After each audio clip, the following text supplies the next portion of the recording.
וכך כותב צלם שליווה את הקרישים שם במשך שנים. לדבריו, הוא התריע ללא הרף לרשויות על הסכנה למתרחצים. הוא כותב, הכתובת הייתה על הקיר, ניסינו להתריע בכל כך הרבה דרכים. במדינת ישראל תמיד הגורמים יסירו אחריות ויטילו אשמה אחד על השני.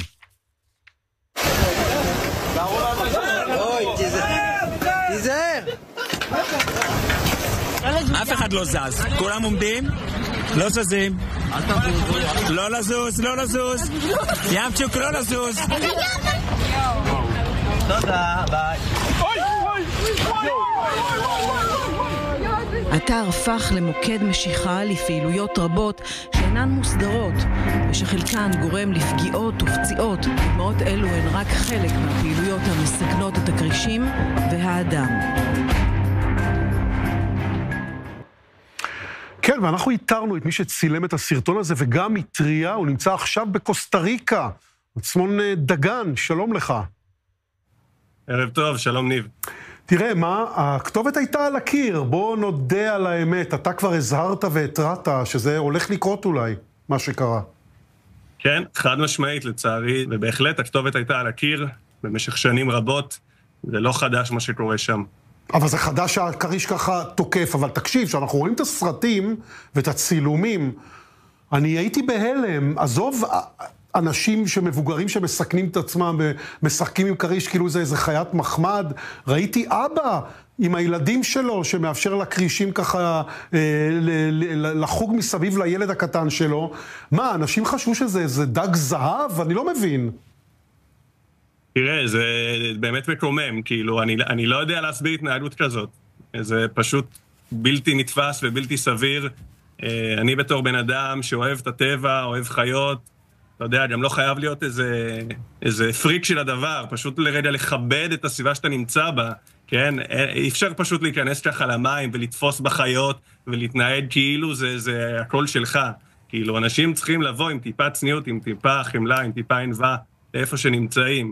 לבוא ולהכניס את הילדים שלך ככה למים, בלי שאין לך שום מושג מה קורה שם, מה זה החיות האלה, מה המצב, זה חוסר אחריות. אתה יודע, זה הבן אדם עצמו. רגע, בוא נשאיר אותו בצד, אבל אני חושב, אתה יודע, חברת חשמל, הרשויות, אנשים ידעו שזה קורה, אתה תיעדת את זה גם.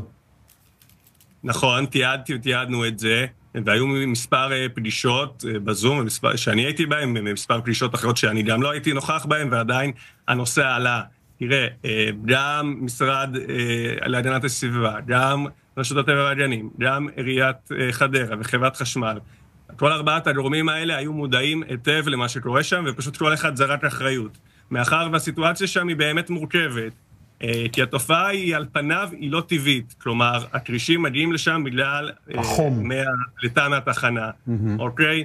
ואז בעצם החברה להגנת הטבע רצתה להפוך את זה לשמורה חצי שנתית, אוקיי? בזמן החורף שהקרישים נמצאים שם. אבל הם אמרו, תשמע, אבל אי אפשר להפוך את זה לשמורת טבע, כי זה לא אזור טבעי, וזה של חברת חשמל. בקיצור, הם התברברו, ורגע, והעירייה באמת, העירייה אחרי לשים גדר, ולעשות חוק עזר עירוני. עכשיו הם שמו גדר, אתה מבין? עכשיו, תודה. מה שהם עשו, הם שלחו פעם לא יודע, בשבוע הם שלחו פקח לשעה, אוקיי? אז בכל המועד, א' צריך לעמוד שם פקח כל הזמן, אוקיי? ולוודא שאנשים לא נכנסים למים, אוקיי? ומעבר לזה שפקח, הוא לא יכול לאכוף דייג, הוא יכול לאכוף רק מתרחצים. לכן הפתרון שהוצע והפתרון האידיאלי הוא להפוך את המקום לשמורת טבע חצי שנתית. ואז יש בקרה בעצם על כל גורמי הסיכון. מה זה אומר? גם הדייג הבלתי חוקי שמתבצע, אוקיי, חוקי הוא כרגע חוקי, אבל הוא עושה נזק, לכן אמרתי בלתי חוקי, אוקיי? רגע, אני רוצה להחזיר אותך, אני חייב להחזיר אותך, רגע, עצמון, אני חייב להחזיר אותך לשיחות זום האלה שאתה מתאר. אתה בעצם אומר לכל הגורמים שפירטת גם לרשויות, גם לחברת חשמל, גם לכל הארגוני סביבה, למשרד להגנת הסביבה, אתה אומר להם שזאת סכנת חיים, שאי אפשר ככה להסתובב בין קרישים, והם רבים אחד עם השני, ועכשיו הם מתעוררים כשמישהו מת. תגיד, החלם הזה כבר, אתה יודע, לא נתפס.